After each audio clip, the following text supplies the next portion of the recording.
নিশ্চয় আল্লাহ তাআলা তার সাথে অংশীদার সাব্যস্ত করা হলে তা ক্ষমা করবেন না। এছাড়া অন্য অপরাধগুলি যাকে ইচ্ছা তাকে ক্ষমা করবেন, এবং যে আল্লাহর সাথে অংশীদার সাব্যস্ত করে সে অতি দূর ভ্রান্ত পথে হারিয়ে যায়। নিশ্চয় আল্লাহকে বাদ দিয়ে তারা কতগুলি মহিলা মূর্তির পূজা করে, এবং নিশ্চয় তারা বিদ্রোহী শয়তানের ইবাদত করে। আল্লাহ তাআলা শয়তানকে অভিশাপ করেছেন, এবং শয়তান বলে, নিশ্চয় আমি আপনার বান্দাদের একাংশ আমার দখলে নিয়ে নিব। নিশ্চয় আমি তাদেরকে বিপদগামী করব, তাদেরকে মিথ্যা আশা দিব, তাদেরকে আদেশ করব তারা পশুর কর্ণচ্ছেদ করবে। আমি তাদেরকে আদেশ করব তারা আল্লাহর সৃষ্টির পরিবর্তন ঘটাবে। আল্লাহকে বাদ দিয়ে যারা শয়তানকে বন্ধু হিসাবে গ্রহণ করে তারা পরিষ্কারভাবেই বড় ক্ষতির সম্মুখীন হবে। তাদেরকে ওয়াদা দিবে, মিথ্যা আশা দিবে, এবং শয়তানের ওয়াদা প্রবঞ্চনা ছাড়া কিছুই নয়। শয়তানের দখলভুক্তদের ঠিকানা জাহান্নাম, সেখান থেকে তারা পালাবার সুযোগ পাবে না। এবং যারা বিশ্বাস করে, ভালো কাজ করে, অচিরেই আমি তাদেরকে জান্নাতে ঢুকাবো, যার তলদেশ হতে নহর প্রবাহিত হচ্ছে, তার মধ্যে তারা চিরদিন থাকবে। আল্লাহর ওয়াদা সত্য। তোমাদের মিথ্যা বাসনা, আহলে কিতাবদের মিথ্যা বাসনা কোনোটাই কার্যকরী নয়। যে খারাপ কাজ করবে সে তার প্রতিদান পাবে, এবং আপনি তার জন্য আল্লাহ ছাড়া কোনো বন্ধু পাবেন না, কোনো সাহায্যকারীও পাবেন না।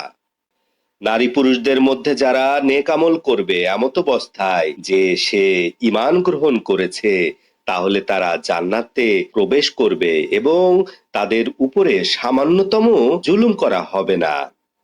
দিনের দিক থেকে অতি সুন্দর ওই ব্যক্তির চেয়ে কে হতে পারে যে তার অস্তিত্বকে আল্লাহর কাছে সমর্পণ করে দিয়েছে, সাথে সাথে সে সৎ কর্মশীল এবং ইব্রাহিমের নির্ভেজাল দ্বীনের অনুকরণ করে। ইব্রাহিমকে আল্লাহ তাআলা খাঁটি বন্ধু হিসাবে গ্রহণ করেছেন। আকাশ পৃথিবীর সীমানার মধ্যে যা কিছু আছে সবকিছুর মালিক আল্লাহ তাআলা। আল্লাহ তাআলা সমস্ত কিছুকে বেষ্টন করে রেখেছেন। ওরা মহিলাদের বিষয় আপনার কাছে ফয়সালা চায়, আপনি বলুন, আল্লাহ তাআলা তাদের বিষয় তোমাদেরকে ফয়সালা দিচ্ছেন, এবং ইয়াতিম নারীদের বিষয় কিতাবের মধ্যে তোমাদের উপর পাঠ করা হয়েছে, যাদেরকে তোমরা তাদের নির্ধারিত মোহর দিচ্ছ না, অথচ তাদেরকে বিবাহ করতে চাচ্ছ। এবং দুর্বল শিশুদের বিষয় এবং ইয়াতিমদের বিষয় তোমাদের প্রতি ন্যায় বিচারের আদেশ।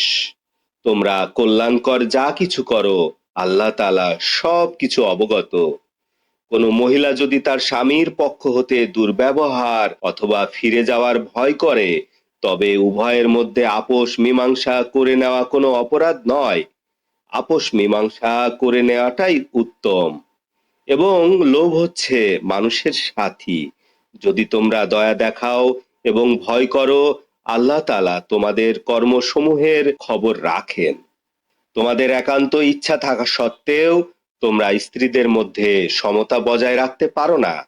অতএব তোমরা কারো প্রতি পুরোপুরি ঝুঁকে পড়ো না, এবং অন্যকে ঝুলন্ত অবস্থায় রেখো না। যদি তোমরা মীমাংসা করো এবং আল্লাহকে ভয় করো, তবে নিশ্চয় আল্লাহ তাআলা ক্ষমাশীল, দয়াময়। যদি তারা উভয় পৃথক হয়ে যায়, তবে আল্লাহ তার সম্পদ দ্বারা উভয়কেই অভাবমুক্ত রাখবেন। আল্লাহ তাআলা প্রাচুর্যের মালিক, কৌশলী।